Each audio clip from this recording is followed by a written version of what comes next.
Welcome to the Finance Magnates Blockchain Podcast. I'm your host, Rachel McIntosh, and this week we spoke to Galia Benartzi, co-founder of Bancor. Yeah, it's incredible how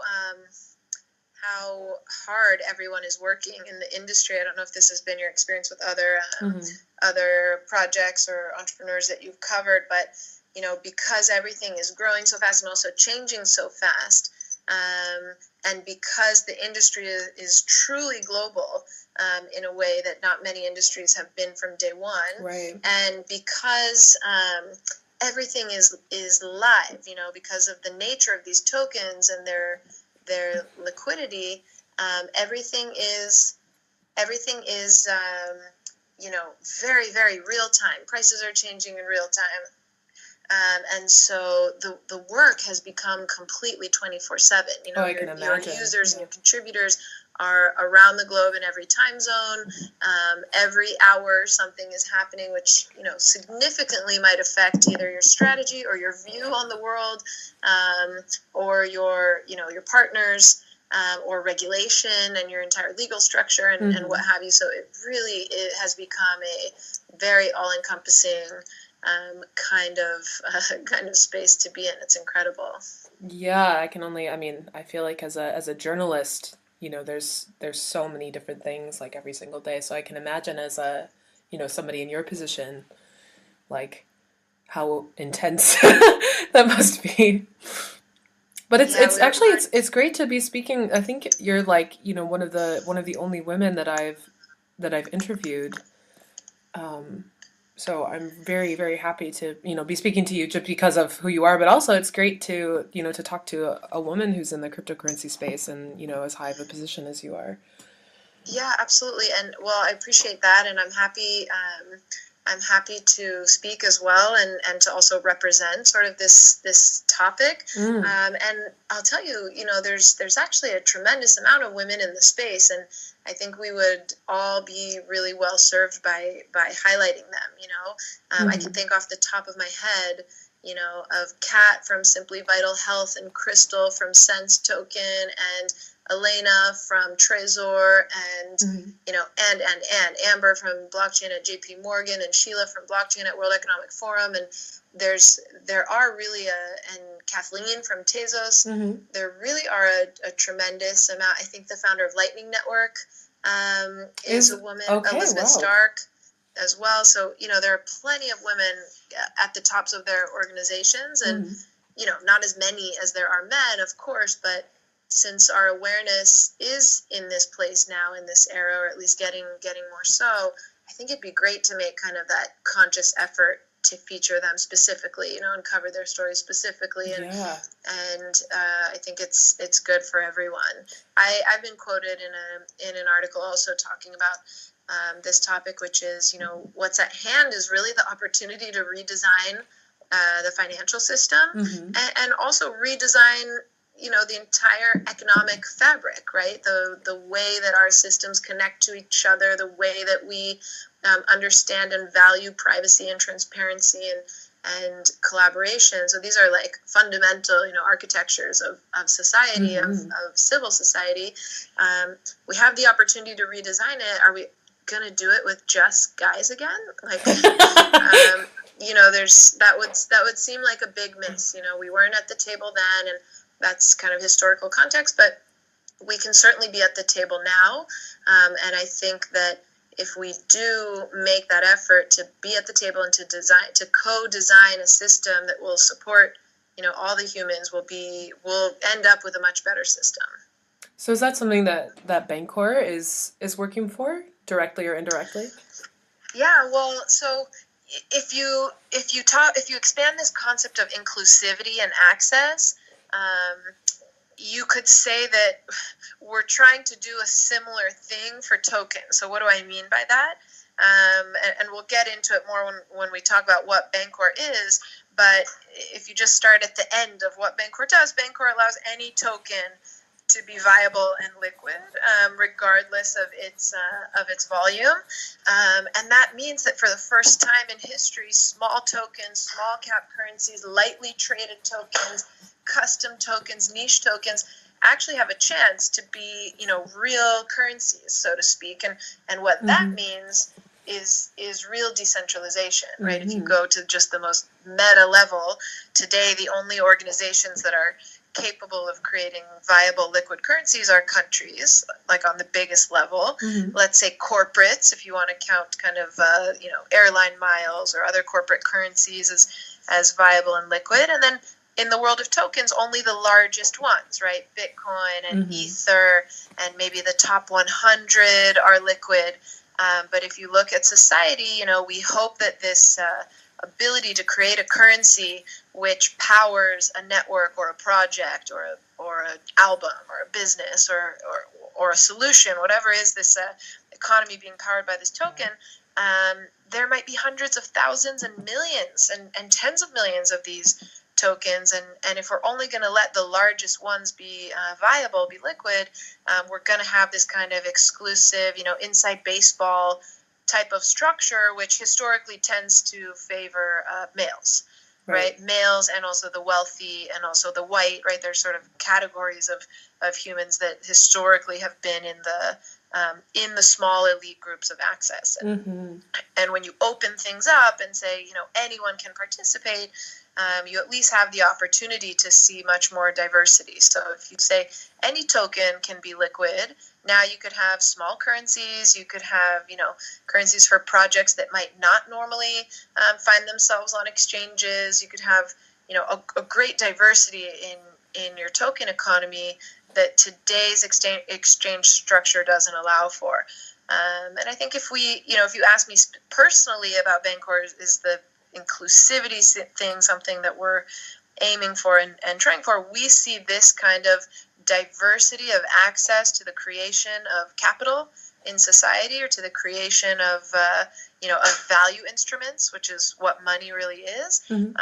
We see this as a big nod to inclusivity and diversity, and we call it the long tail.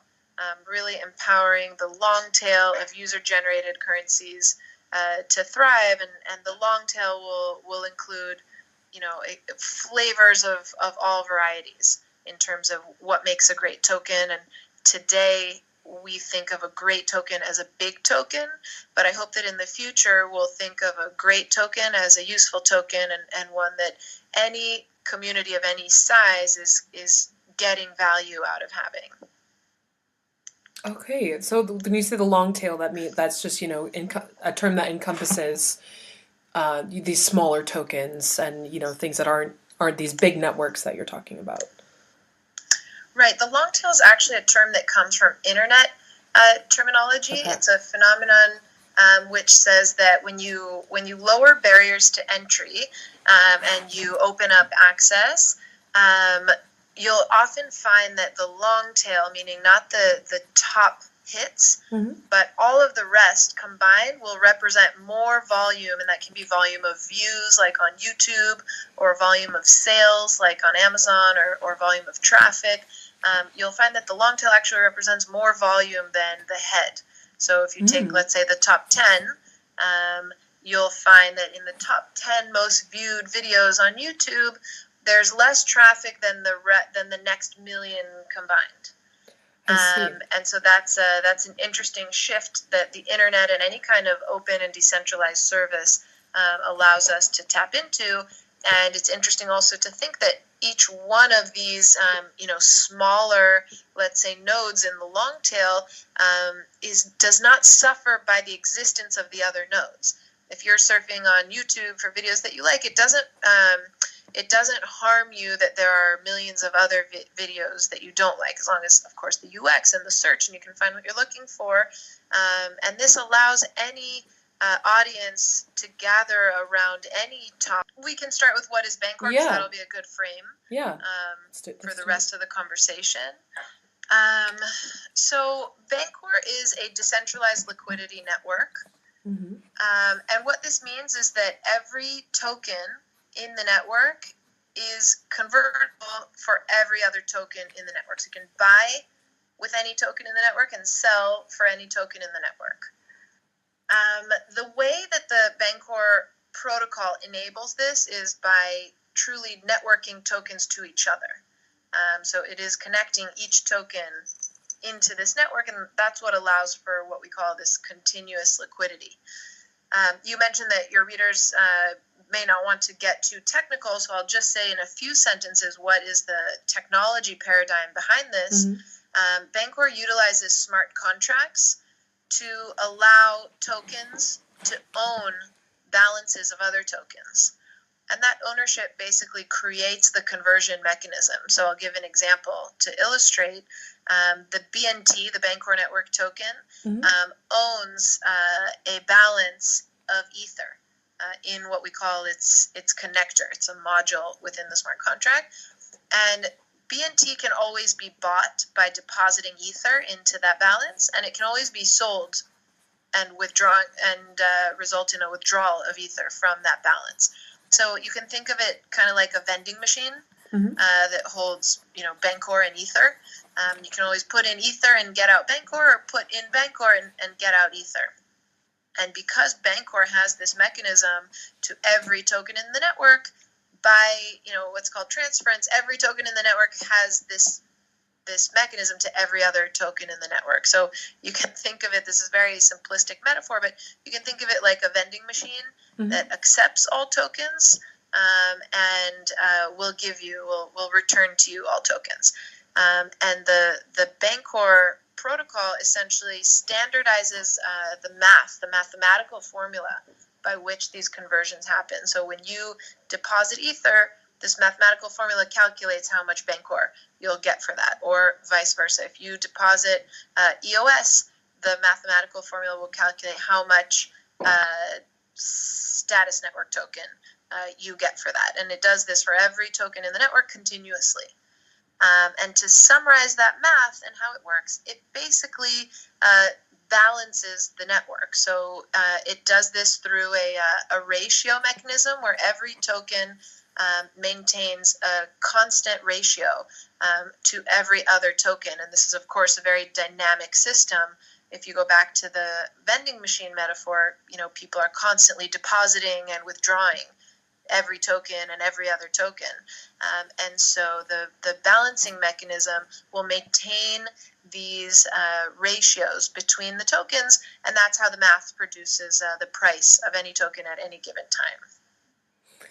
Okay, so and how can this this platform be accessed? Is it, is there an app? Is there like a website? Is it how does that work? Yeah, so it's already up and running, which is pretty unique to some of the token generation events from our class, at least. Let's say, this summer, like you mentioned. It's already up and running at bancor.network. It's a web app. It's a web application. And it allows you to use any standard Web3 wallet to buy and sell any of these tokens for each other. Okay, I see. So, and then these tokens that are on the network, can you tell me how smart tokens function on Bancor? Sure. So the Bancor protocol is a standard for what we call smart tokens. Okay. And what makes them smart is this module that I was talking about, this connector module.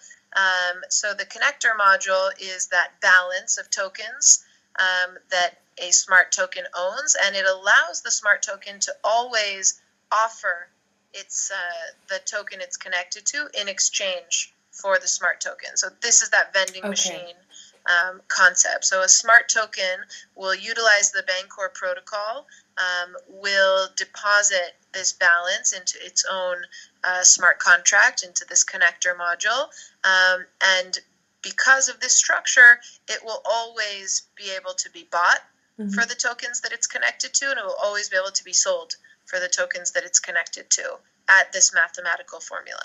I see. And if I wanted to create my own token on the Bancor network and hold an ICO, is that possible? And if it is possible, how would I go about doing that?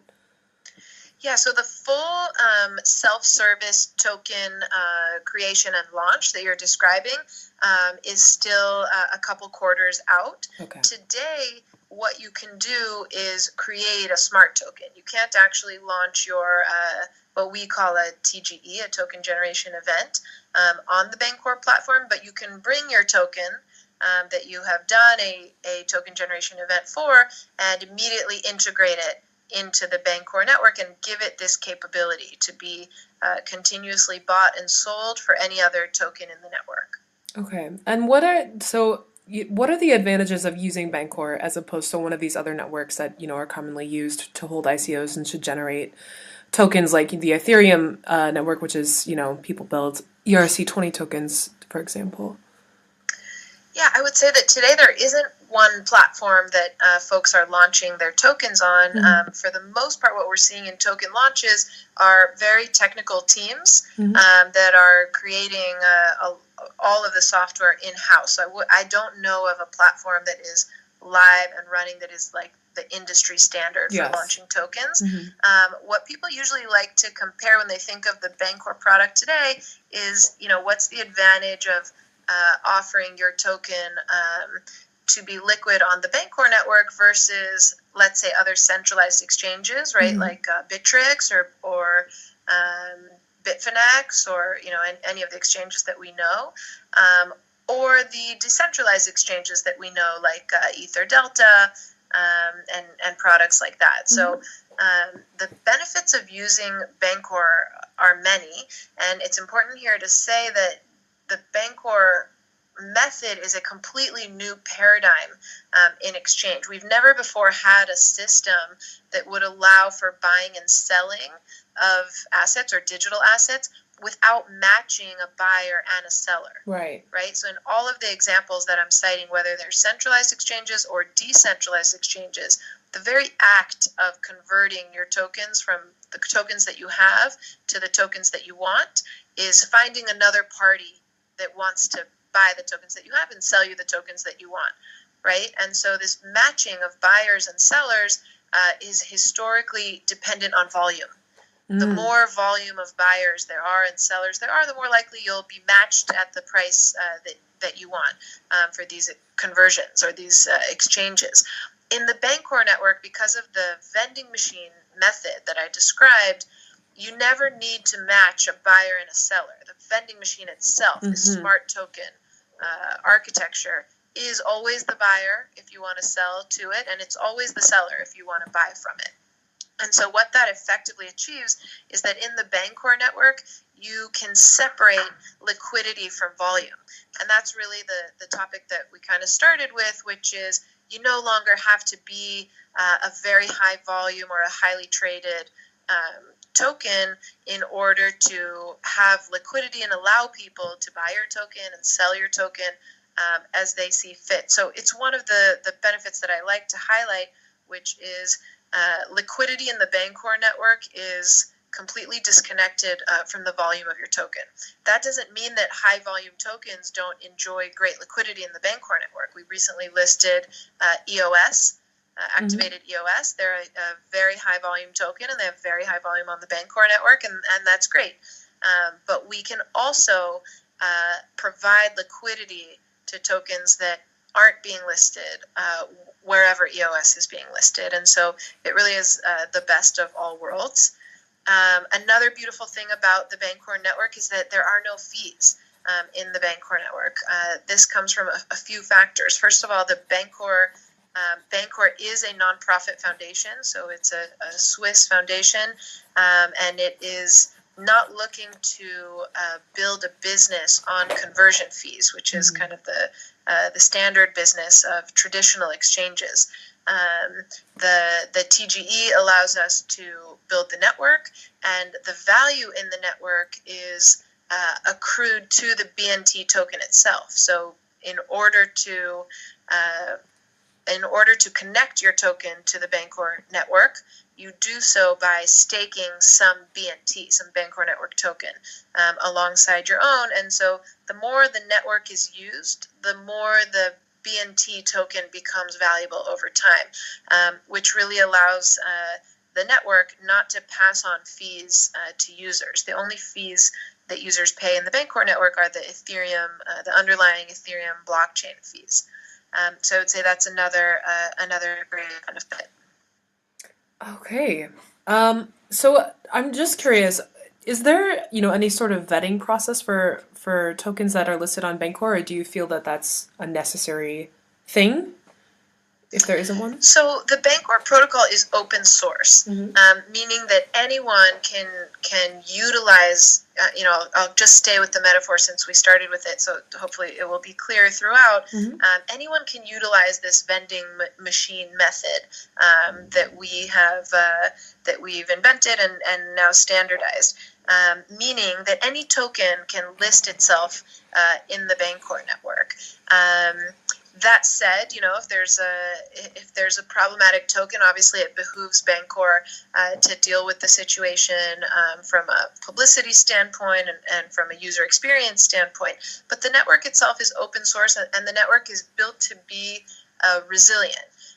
You can think of this a little bit like the YouTube analogy, which is kind of the platform versus the users, the super users who are using the platform, right? So you can fight against copyright protection as best you can manually, but generally a platform will pass the burden of proper usage on to its users, meaning that the terms of service require users of the platform to commit that they're using it appropriately. So the Bancor takes a bit more of this platform approach, which is this is an open source network. We don't authenticate necessarily the tokens in the network. That said, it's of course a fine balance, especially at the beginning stages of a network, and it's in everyone's best interest that great tokens will achieve liquidity through this method. Okay, so you've described how Bancor is providing liquidity for tokens of any size. Is this you said this is already up and running, so can I create a token on the Bancor network already, and will that mechanism function? Yeah, so again, you can create a token on your own, as most of the TGEs that you're seeing today are doing, and then you can activate that token on the Bancor network. You can't today create a token within our interface, but you can, let's call it import. You can import and activate the token that you've created into this system. Essentially, you can upgrade your ERC20 token, your Ethereum token, into a smart token. I.e., again, to stretch the metaphor, you can add your token to the vending machine. Okay. And then, you've kind of talked a little bit about where Bancor is headed over the next year, but I'm curious about, the project roadmap so far. Has Bancor managed to stay on track with the goals that it's set for itself so far? Yeah, I would say we have made tremendous progress in the 8 months since the launch. So today we're already seeing nearly $40 million in weekly conversion volume among tokens in the network. We've seen already over $400 million worth of total conversion volume in the network. We have 40 live tokens that you can, that are already buttons in this vending machine that you can press, and we have 100 more announced integrations. So these are tokens that are en route to completing their launches and have committed to adding themselves to the Bancor network once they are launched. We've had nearly 200,000 users per month in the Bancor web app. New users. Sorry? Oh, I'm sorry, 200,000 new users per month, or? Nearly 200,000 users a month, yes, are using the Bancor web app. Okay. And so it's really tremendous progress in a short amount of time, especially considering, the newness, not only of the Bancor protocol and the innovation of this method, but also of the underlying blockchains, right? The foundation that we're building on, Ethereum, is also relatively new and still dealing with its own technological issues in terms of scaling. Like we said at the beginning, everything is moving really fast. So yes, we've achieved a tremendous amount, and in terms of our development roadmap, we're right on track. We always strive for more. And the plan for 2018 is very aggressive in terms of the number of tokens that we'd like to see live, the volume that we expect to see, both as the industry grows in general and as our platform gains gains visibility. So there's, we've done a lot, and there's so much more to do. Yeah, and so Bancor, has, it seems like a really great platform within the cryptocurrency space, for creating these tokens and providing liquidity. But people are always concerned about how these crypto systems are going to operate within, the rest of the world. And are there any specific ways in which Bancor is designed to operate, in spaces outside of the cryptocurrency space specifically, or is that something that's more, on the onus of the token creators in Bancor? It's actually fundamental to what Bancor does. So if you go back to this ambition to enable the Longtail of currencies, the Longtail currencies, is hundreds of millions of currencies, and these are regular people using these currencies, creating these currencies. This is not limited to a cryptocurrency or even to a blockchain industry space. What we love about the long tail of currencies specifically is this concept of community currencies or complementary currencies, which is really, providing value instruments to groups, whether they're, in physical proximity, like a neighborhood or a club or anything like that, or just, affinity groups like mothers in a certain area or, students in a certain area. Giving them tools to collaborate, right? Because that's what money really is. Mm-hmm. It's a tool that lets us work together. It's like our shared accounting system. And when you can break this down securely, of course, thanks to blockchain and cryptography, and allow more groups and more, networks of people to have their own value instruments, you can think of it like the efficiency that you might hope for out of like local governments, right? Where a local government knows the people better and is closer to the issues and can handle, a specific incident within a neighborhood better than like the federal government could handle it for you.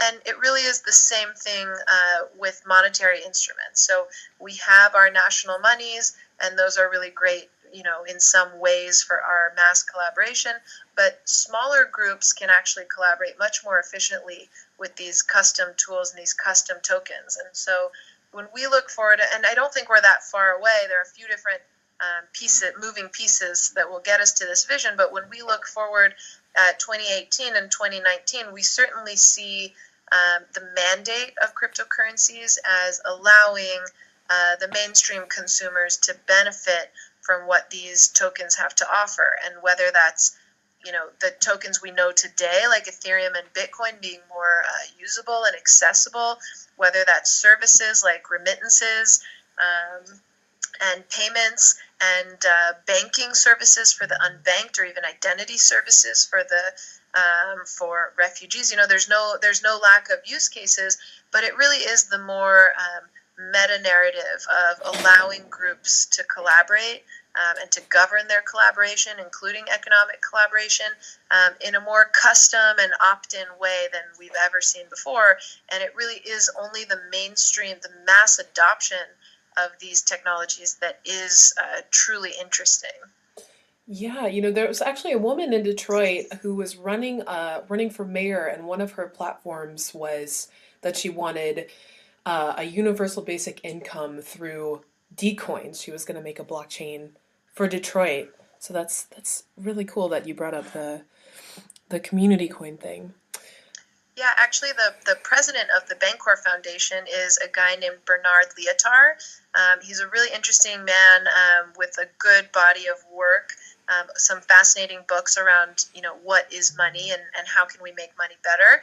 And his claim to fame, or originally, is that he worked in the Central Bank of Belgium, and he was on the original team that was brought in to create the euro. For the ECB, okay. And famously he left the project because the politicians changed the proposed euro from what the economists proposed it to be to what it is today, which we know as being a problematic tool for Europe, and they were really in protest of this model because of these problems that they could foresee in the 90s, that we would have the Greek problem and the Italian problem, and the way that things are, the Spanish problem, the way that it's unfolding.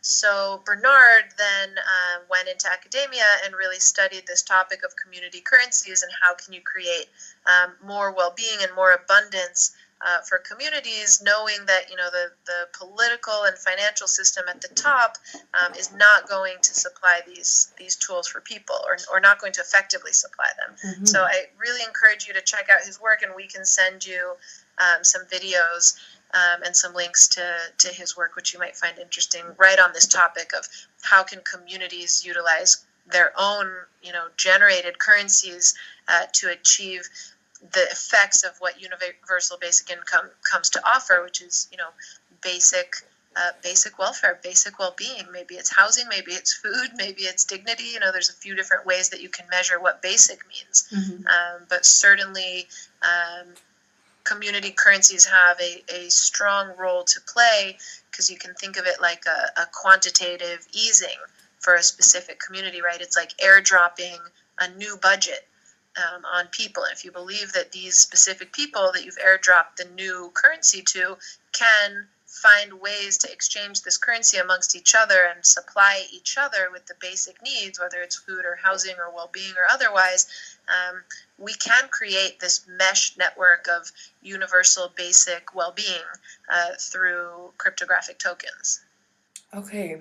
So, thinking like 50 years down the road, like, perhaps if you're no longer involved in this project, or, so far in the future, where do you expect Bancor to be then? What do you think that this will be a long time from now? Well, the really interesting thing about these technological developments is as great as this, and when I say this, I mean blockchain decentralization and then a Bancor liquidity network that allows anyone and everyone to utilize this new access, is that we don't know how the tool will truly and best be used in the future.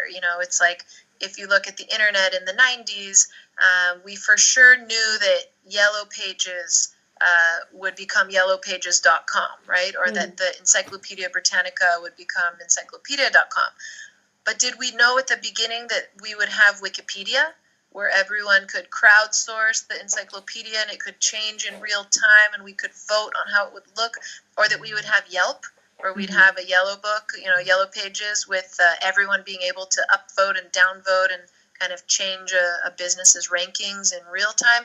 So the interesting thing about the long tail of currencies, or long tail of tokens, is that we don't know yet. We have many guesses, right? Loyalty points and small business networks and community currencies and project tokens, like, let's say, Golem or Augur, things that we already see. But really the big wave of innovation is down the road. You can even think of it like the kids today will be teaching us what are the cool and best ways to use tokens a decade from now. Today, we know how to tokenize models that we can already think about. But, the real paradigm shift is that these technologies will let us create models we can't even think about right now. Right. Okay. What Bancor knows, that's a big statement. What Bancor knows is that liquidity is essential between these tokens, no matter what they do. That in order to not find ourselves again in a paradigm of isolation, where each network or each blockchain or each currency needs to kind of build up its volume from scratch in order to be viable, we know that doesn't lead to the most efficient collaboration and the most open access. So we really work on this liquidity piece, which is allowing every token to be inherently and automatically convertible for every other token, thus allowing any token to emerge and really focus on their product and on their users and on their innovation, and not have everyone kind of working on this volume problem and working on this liquidity problem. So can I ask then how, on that note, are, tokens within the Bancor ecosystem and the Bancor token itself, like, is that interoperable with other blockchains that aren't part of the ecosystem? Yeah, it's a great question. So up until today, we've been an Ethereum-based protocol and an Ethereum-based network. So all of the tokens today that are listed on the Bancor network are Ethereum tokens, but we just announced this week a collaboration with EOS. And so we will be supporting the EOS blockchain when they launch, and the EOS blockchain will implement the Bancor protocol. And from the beginning, we've said that to be truly a liquidity network, and not, a specific liquidity solution, the Bancor network has to be cross-chain. We're not looking to empower liquidity on Ethereum or liquidity on EOS. We're looking to empower liquidity for tokens, wherever those tokens may be. So certainly the burden of technological adaptation is on us to support these various blockchains and also connect between them. But you can also almost think of Bancor like the UN of currencies, or what the UN could be for currencies. Okay. Well, Galia, I'd like to switch gears a little bit to talk about the Bancor ICO, because it's still one of the largest ICOs in history. It drew in, I think, 144 million. What was the reason behind raising such a large amount of funds? Yeah, so technically speaking, it was 153 million. Okay. And again, that's worth of Ether on that day, right? Mm-hmm. And important to contextualize that Ether on that day was about 400, which was the highest Ether had ever been. And just a week later, Ether was 130, which was the lowest that it had been in that time frame. Mm-hmm. And today, fast forward, Ether has already hit 1,300 as its highest, and today hovers somewhere around 900, 950. Mm-hmm. So I just share that because it's important to contextualize that the sizes of these raises or the sizes of these contributions are measured in that currency, but that currency itself is not yet a stable value that we can point to. Nevertheless, it's a tremendous amount of contribution, no matter which price you're measuring it at. Yes. And so there's a couple things that are important with the Bancor TGE. First of all, in order to create a liquidity network like this, it's essential to endow the network. You can think of it like the jump start for the vending machine, like jump starting the power. Mm-hmm. It's important to endow the network with liquidity on day one. And so the interesting thing about the Bancor TGE in comparison to other TGEs is that the size of the contribution actually directly relates to the size of the liquidity that the network starts with. Mm-hmm. It's not just a budget, right? It's not just that if we raised 10 or $1 billion, that's how much funds the team has to execute the project. It's that the network itself would have 20% of 10 or 20% of $1 billion endowed into the network, locked into the smart contract, in order to jumpstart the liquidity network itself. So that's kind of a unique thing about Bancor, and in fact, 20% of the cap, and I'll get into the cap issue in a moment, but 20% of 250,000 Ether, so 50,000 Ether, is locked into that connector module of BNT. Remember, I said that the Bancor network token has this Ether balance. Mm-hmm. So that's to the tune of 50,000 Ether. Today that's something around $40 million that are locked into the BNT smart contract. That's not a budget for the team. That's not that's the liquidity of the network. So that's a significant thing. The other unique thing about the structure of the Bancor TGE is that the project set for itself a hard cap, which was 250K Ether, which again was measured in that era's prices, right? And again, Ether hit 400 on the day of the launch, but only a week before the launch, Ether was in the hundreds, like the individual hundreds. So when we set that cap, it was a very moving target, and things were moving really quickly. But the cap was 250K, and basically what Bancor came to say, and again, this was a time of great learnings, right? Because there was no blueprint for how to do this or how to do this best. But what we came to say was we want our token generation event to be as inclusive as possible. We want the most people who want to participate to be able to participate. Mm-hmm. And we had been watching some of the TGEs before us. If you remember BAT, the Basic Attention Token, if you remember Gnosis, the prediction market, there were a few that came before us. Mm-hmm. And we watched them. QTUM, I think, was just that week. We watched them sell out in 30 seconds or in 2 minutes or in an hour. Not an hour, in 20 minutes. And we thought, this is not a great model. What does this mean that things are selling out in 20 seconds? It means that, first of all, there's a lot of stress of trying to be there first. It means that in order to get into some of these token generation events, folks are paying very high gas fees. Mm-hmm. Because when you pay a higher gas fee on your transaction, you can line jump. And Mm-hmm. so folks were paying, tens of thousands of dollars to prioritize their transactions over others because it was worth it. If you could get in, you could more than make up for that difference because there was so much demand left out of the sale that you could count on, utilizing that demand after the sale to recoup your fees.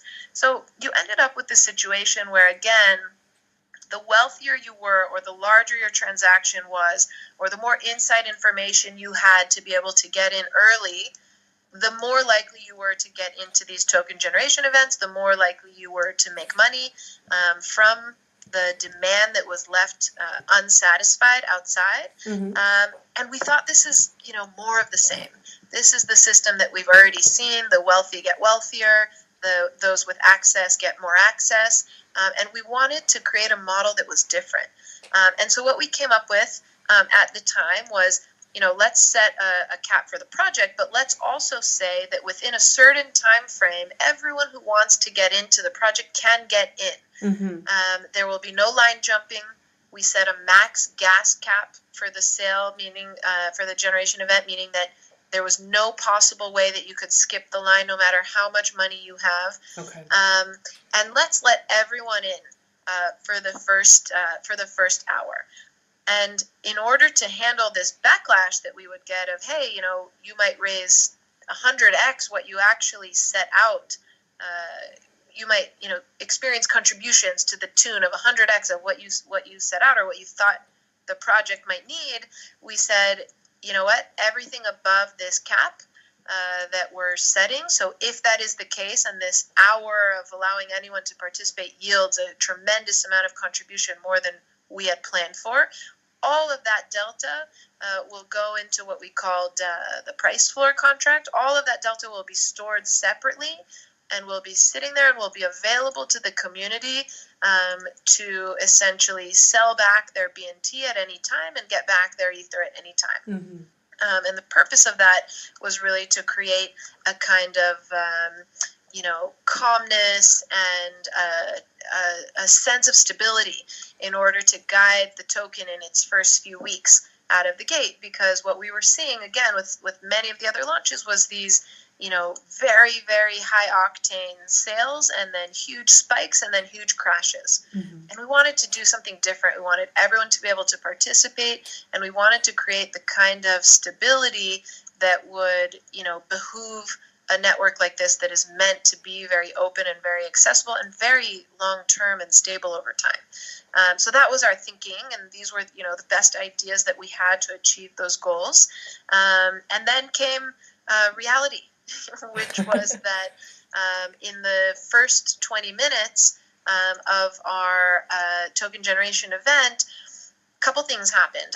Our servers were attacked, so there was a large-scale DDoS attack on our servers, which made it very hard for us to update our website and communicate with the public about what was going on. And also, the Ethereum network experienced record-breaking congestion. Mm-hmm. And we can send you these graphs. We posted them at the time, but if you look at what the Ethereum network experienced during the Bancor TGE, it was like literally a 20x spike over any traffic they had ever seen.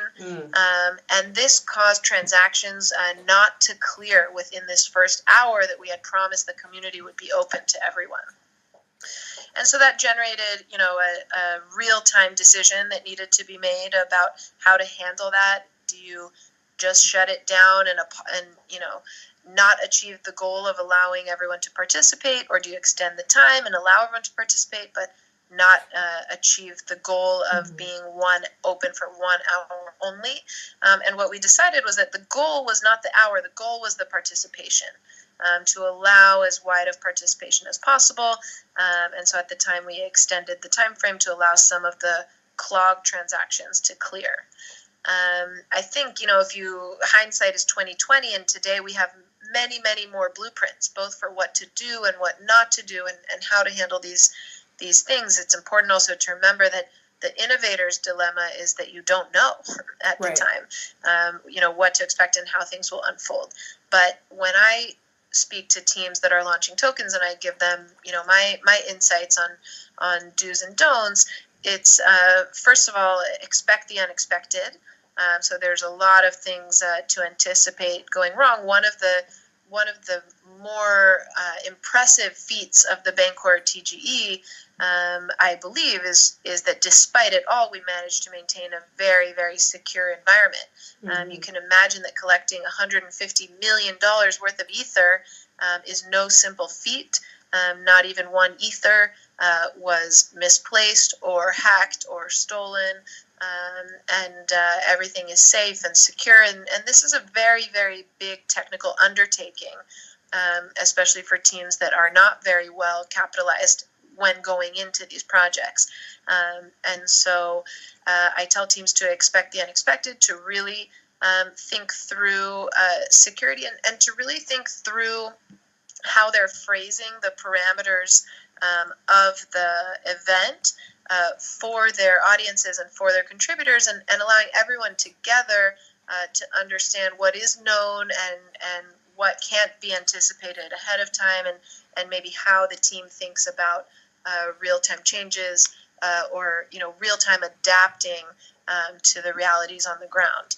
I think all those things are helpful. I think since then, a lot of industry standards have developed. Like, there's no need to cap the time of these launches so tight. We've seen the EOS now very successfully run a 1-year token generation event that is still in its, I think it's in Q3 of its. They launched just after we did, and their TGE is still ongoing. Many people aren't aware of that. Tezos, which was just after ours, was a 2-week TGE.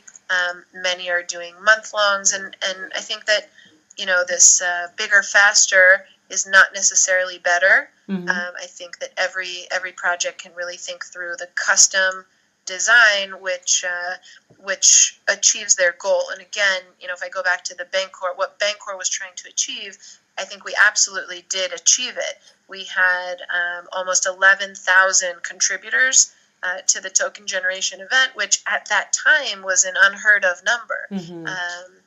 And of course, the amounts contributed were also unheard of at that time. So I think we certainly achieved our goal, but not without a tremendous amount of arrows taken up the hill.